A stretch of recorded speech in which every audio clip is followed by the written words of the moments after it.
আল্লাহর নবী বিশ্ব নবী বর্ণনা করেছেন আল্লাহ সুবহানাহু ওয়া তাআলা বলছেন আল্লাহর নিকটে 100 দয়ার রহমত রয়েছে, 100 দয়ার রহমত রয়েছে। তার মধ্যে থেকে আল্লাহ সুবহানাহু ওয়া তাআলা পৃথিবীর মাখলুকদেরকে, পৃথিবীর মধ্যে যতগুলো জীব রয়েছে, পৃথিবীর মধ্যে যত আত্মা রয়েছে, মাখলুক রয়েছে, ইনসান বলুন, জিন বলুন, প্রাণ যতগুলো পৃথিবীর মধ্যে যতগুলো প্রাণ আত্মা রয়েছে, তো আল্লাহর নবী বলছে শুনে নাও, তামাম পৃথিবীর মানুষদের মধ্যে, তামাম পৃথিবীর মাখলুকের মধ্যে আমার আল্লাহ সুবহানাহু ওয়া তাআলা বিন্দু পরিমাণে দয়া দান করেছে। ভাই একটু দাও। আল্লাহ সুবহানাহু ওয়া তাআলা বলছেন, আল্লাহ বলছেন তোমাদেরকে আমি আল্লাহ বিন্দু পরিমাণে দয়া দান করেছি, বিন্দু পরিমাণে আল্লাহ আমি জ্ঞান দান করেছি, মেধা দান করেছে।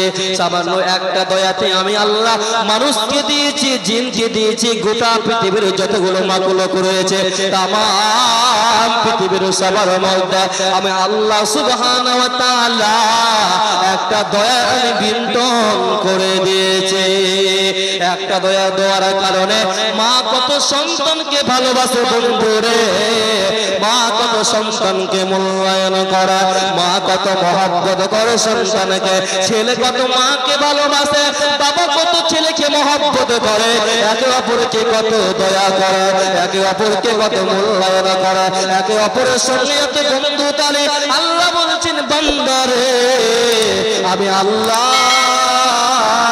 তোমাদেরকে বিন্দু পরিমাণে দয়া দিয়েছে, চাররা বারবার দয়া দিয়েছে বান্দা। এর কারণে যদি তোমরা একে অপরকে যদি এত দয়া করো বান্দা, জানো না, জানো না আমার কত দয়া বান্দা, জানো না গো আমার কত মায়া, জানো না। আল্লাহ রাসূল বলছে শুনে নাও, এক দয়া আল্লাহ তামাম পৃথিবীর মানুষের মধ্যে আল্লাহ বন্টন করে দিয়েছেন, আর 99% দয়া, 99টা দয়া আল্লাহ কিয়ামতের দিনের জন্য মুমিন বান্দাদেরকে আল্লাহ সুবহানাহু ওয়া তাআলা জান্নাতে দেওয়ার জন্য 99% দয়া, 99টি দয়া আল্লাহ সুবহানাহু ওয়া তাআলার কাছে নিজে রেখে দিয়েছেন। তোমরা রেখো গো শরণ, খুদিল হবে যে মরণ, তোমরা রেখো গো শরণ, খুদিল হবে যে মরণ। শয়তান তোমার দুশমন বটে, শয়তান তোমার দুশমন বটে বলে আল কুরআন, তোমরা রেখো গো শরণ, খুদিল হবে যে মরণ, তোমরা রেখো গো শরণ, খুদিল হবে যে মরণ। প্রথম নবী জান্নাতে ছিলেন, সঙ্গে নিয়ে হাওয়াকে পেলে শয়তান তাদের চক্রান্ত করে, শয়তান তাদের চক্রান্ত করে খাওয়ালে কান্না। তোমরা রেখো গো শরণ, খুদিল হবে যে মরণ, তোমরা রেখো গো শরণ, খুদিল হবে যে মরণ। আল্লাহু তাকবীর। বাইরে সামনে আসুন, সামনে এলে ভালো হবে, সামনে আসুন, সামনে এসে বসুন। তো দেখেন আবু হুরায়রা, মেহেরবানি করে আপনারা একটু সাইডে চলে আসুন প্লিজ, মেহেরবানি করে আপনারা আসুন, অবশ্যই আপনারা নেকি পাবেন, আসুন চলে আসুন। মাইক মানে আওয়াজটা খেলা। দেখেন ধরেন আপনি, আমি গুনাহ করেছি, কি গুনাহ করেছি আপনি মনে ভাবছেন আমি সুদ খেয়েছি, আমি সুদ খেয়েছি আল্লাহ সুবহানাহু ওয়া তাআলা মাফ করবে না, আমি ব্যভিচার করেছি, জিনা করেছি আল্লাহ আমাকে মাফ করবে না। আপনি আসমান থেকে নিয়ে জমিন পরিপূর্ণ আপনি গুনাহ করে ফেলেছেন, আপনার আমার মনে প্রশ্ন জাগতে পারে আমি গুনাহ করে ফেলেছি আল্লাহ সুবহানাহু ওয়া তাআলা মাফ করবে না। তো আল্লাহ বলছেন না বান্দা, কুল ইয়া ইবাদিয়াল্লাযিনা আসরাফু আলা আনফুসিহিম, আল্লাহ বলছেন হে আমার বান্দা বান্দিরা তোমরা গুনাহ করেছো, অপরাধ করেছো, জুলুম করেছো, অন্যায় করেছো, তোমরা আমার দয়া থেকে লা তাকনাতু মির রাহমাতিল্লাহ, আমার দয়া থেকে, আমার মহব্বত থেকে, আমার করুণা থেকে তোমরা কেউ দূরে সরে যাবে না গো। দেখেন আবু হুরায়রা রাদিয়াল্লাহু তাআলা আনহু তিনি বর্ণনা করেছেন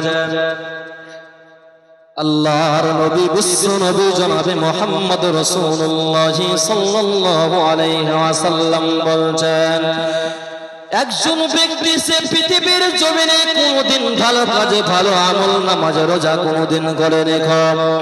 ইসলাম কাকে বলে, ধর্ম কাকে বলে, বর্ণ কাকে বলে, কি কোরআন বলে, কি ধর্ম বলে, সে ব্যক্তি কোনদিন আল্লাহর বিধানকে কোশ্চিন কালে সে মানে না। পৃথিবীর জমিনে কোনদিন আল্লাহকে স্মরণ করেনি, জাহান্নামকে ভয় করেনি, কবরের আযাবকে ভয় করেনি। সে দুনিয়াতে ব্যভিচার করেছে, চুরি করেছে, ডাকাতি করেছে, অন্যায় করেছে, রাহাজানি করেছে। পৃথিবীতে যতগুলো গুনাহ রয়েছে, পৃথিবীর জমিনে যত সমস্ত গুনাহ রয়েছে বন্ধুরে, সে ব্যক্তি তামাম পৃথিবী বরাবর, তামাম পৃথিবী বরাবর সে ব্যক্তি গুনাহ করে ফেলেছে বন্ধুরে। ভাবছি আমার এই হাদিসটা কেন আপনাদের সম্মুখে বলছে, দেখেন সে ব্যক্তি কোনদিন আল্লাহকে রাগে রাখা আল্লাহর হুকুমকে মানে না। কিন্তু ভাই যখন তার বয়স হয়ে গেল, বৃদ্ধ বয়সে তার ভিতরে আল্লাহর ভয় চলে এলো, আযাবের ভয় চলে এলো, জাহান্নামের আযাবের ভয় চলে এলো, কবরের আযাবের ভয় চলে এলো তার ভিতরে। এমন সমাজে বন্ধুরে ভাবছি আমার তার ছেলেদেরকে ডেকে বলছে, বেটা রে, এ বেটা করে মধ্যে শোনো, বেটা কোনদিন আমি নামাজ পড়ে নি, আল্লাহর বিধানকে কোনদিন মানিনি বেটা, কোনদিন ইসলামকে মানিনি বেটা রে। ও বেটা, যদি আমি মরে যাই তাহলে নিশ্চয় আল্লাহ আমাকে ধরবে, আমাকে পাকড় করবে। অতএব আল্লাহ যেন আমাকে ধরতে যেন না পারে। বেটা এক কাজ করবে বেটা, যখন আমি মরে যাব, যখন পৃথিবী থেকে বিদায় হয়ে যাব বেটা রে, যখন পৃথিবীর জমিন থেকে চলে যাব বেটা, একটা কাজ করবে বেটা, আমার লাশটাকে তুমি সমুদ্রের তীরে নিয়ে চলে যাবে। আর সমুদ্রের তীরে নিয়ে যাওয়ার পরে বেটা রে, বেটা আমাকে পুড়িয়ে ছাই করে দেবে, পুড়িয়ে ছাই করে দিবে, গুড়া করে দিবে বেটা, নিসফাউ ফিল বাররা, বেটা এক ভাগ হাওয়াতে ছিটিয়ে দিবে, বাতাসে ছিটিয়ে দিবে, জমিনে ছিটিয়ে দেবে, ওয়া নিসফাউ ফিল বাহরে। আর বেটা রে, আর এক ভাগ ছাই তুমি এক কাজ করবে বেটা, সে সমুদ্রের তীরে নদীতে ভাসিয়ে দিবে, যাতে আল্লাহ যেন আমাকে ধরতে যেন না পারে। ঠিক তার ছেলেরা যখন তার বাপ মারা গেল বন্ধুরে, মা আমার বোন আমার ভালো করে শোনার, যখন সেই ব্যক্তি যখন মারা গেল, তার ছেলেরা তার বাপের আদেশ পালন করল, তার বাপ সমুদ্রের তীরে নিয়ে গেল। আর সমুদ্রের তীরে নিয়ে যাওয়ার পরে তাকে পুড়িয়ে ছাই করে দিল। আর পুড়িয়ে ছাই করে দেওয়ার পরে তাকে এক ভাগ জমিনে ছিটিয়ে দিল, পাহাড়ে ছিটিয়ে দিল, আর এক ভাগ জমি পাহাড় নদীতে ছিটিয়ে দিল, নদীতে ভাসিয়ে দিল। এমন সময় আল্লাহ সুবহানাহু ওয়া তাআলা, কিয়ামতের দিন আল্লাহ সুবহানাহু ওয়া তাআলা সে ব্যক্তিকে উঠিয়ে বলবে, ওরে কলিমুদ্দিন, ওরে আব্দুল সাত্তার, তুমি বলো কেন, কেন এই রূপরাজ, কেন তোমার ছেলেদেরকে বলে গেছিলে, কেন তোমার ছেলেদেরকে উপদেশ করে গেছিলে বলো। তখন সে ব্যক্তি বলবে, রব্বুল আলামিন, ও আমার পালনকর্তা, ও আমার প্রতিপালক, আমি আমার ভিতরে জাহান্নামের ভয়ে চলে এসেছিল, আমার ভিতরে কবরে ভয়ে চলে এসেছিল। রব্বুল আলামিন পৃথিবীর জমিনে কোনদিন তোমাকে ডাকেনি, তোমার বিধানকে কোনদিন মানে না গো আল্লাহ, তোমার হুকুমকে মানে না গো রব্বুল আলামিন। আল্লাহ তোমার ভয়ে, তোমার ডরের কারণে আল্লাহ এই রূপরাজ আমার ছেলেদেরকে আমি করতে বলেছিলাম।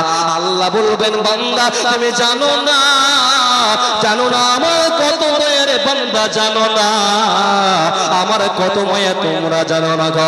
আল্লাহ বলবেন, শোনো বান্দা শোনো, যাও যাও যাও, আমি আল্লাহ তোমাকে মাফ করে দিলাম, তুমি জান্নাতের সুসংবাদ গ্রহণ করো, তোমার কোনো চিন্তা রবে না, রবে না, রবে না।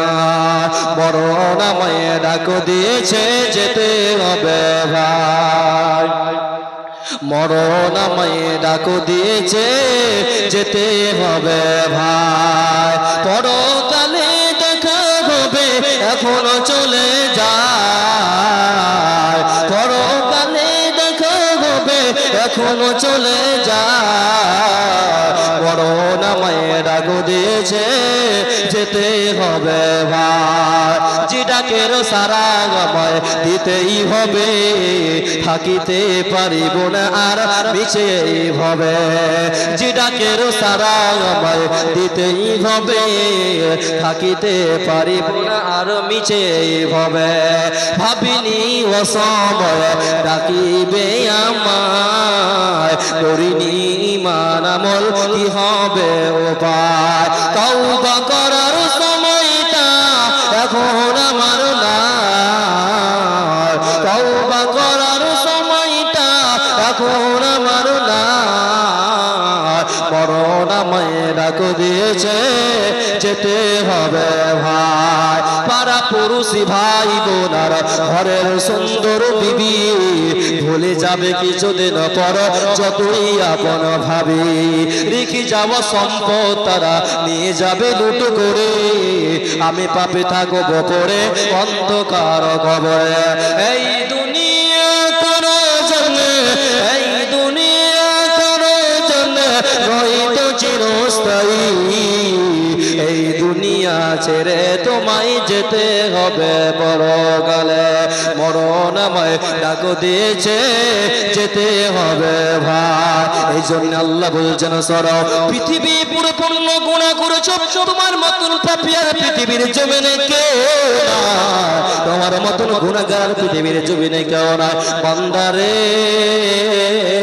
তোমরা আমাকে স্মরণ করো বান্দা, ফাযকুরুনি আযকুরুকুম ওয়াশকুরুলি ওয়ালা তাকফুরুন। ও আমার বান্দা বান্দি তোমরা শোনো, তোমরা আমাকে স্মরণ করো, তোমরা আমাকে ডাকো, আমাকে স্মরণ করো বান্দা তোমরা, আমি আল্লাহ তোমাদেরকে স্মরণ করব, তোমাদেরকে আমি মহব্বত করব, তোমাদেরকে ভালোবাসবো। এই জন্য আল্লাহ বলেছেন লা তাকুনাতু মির রাহমাতিল্লাহি, তোমরা আমার দয়া থেকে কেউ দূরে সরে যাবে না, যাবে না, যাবে না। তাহলে আল্লাহ অধিক দয়াবান, মাফ করনে ওয়ালা, ক্ষমা করনে ওয়ালা, অতি দয়ালু, অতি মেহেরবান। তো দেখেন আবু হুরায়রা রাদিয়াল্লাহু তাআলা আরো তিনি বর্ণনা করেছেন, পৃথিবীর এমন কোন ব্যক্তি নাই যে, পৃথিবীর এমন কোন মানুষ নাই যে তার নিজের আমল দিয়ে জান্নাতে যেতে পারবে না। পারবে? পারবে না। সাহাবী কেরাম হতাশ হয়ে পড়লেন, আল্লাহ রাসূলকে জিজ্ঞাসা করলেন, হে রাসূলুল্লাহ, তাহলে আমরা কিভাবে তাহলে আমরা জান্নাতে যাব? আমরা তো এত আল্লাহকে ডাকি, এত আমরা নামাজ রোজা বিভিন্ন রকম আমরা আমল করি, তাহলে কিভাবে জান্নাতে যাব? আল্লাহ রাসূল বলছে, আমি নিজেও আমার নিজের আমল দিয়ে জান্নাতে যেতে পারবো না গো। বন্ধুরে আমার, আল্লাহ রাসূল যখন সাহাবীদের মধ্যে যে বলতে লাগলেন, ও সাহাবীরা তোমরা শোনো, পৃথিবীর এমন কোন মানুষ নাই যে, পৃথিবীর এমন কোন ব্যক্তি নাই যে তার নিজের আমল দিয়ে জান্নাতে যেতে পারবে না গো। তখন সাহাবীরা জিজ্ঞাসা করতে লাগলো, হে রাসূলুল্লাহ, হাবিবাল্লাহ, বিশ্বনবী গো, তাহলে আমরা কিভাবে জান্নাতে যাব? কিভাবে আমরা জান্নাতে যাব? তখন আল্লাহ রাসূল বললেন, ও আমার পৃথিবীর উম্মত উম্মতিরা, যতক্ষণ পর্যন্ত আল্লাহ সুবহানাহু ওয়া তাআলা তার বান্দাদের প্রতি যতক্ষণ পর্যন্ত দয়া না করবে, ততক্ষণ পর্যন্ত পৃথিবীর কোনো মানুষ জান্নাতে যেতে পারবে না।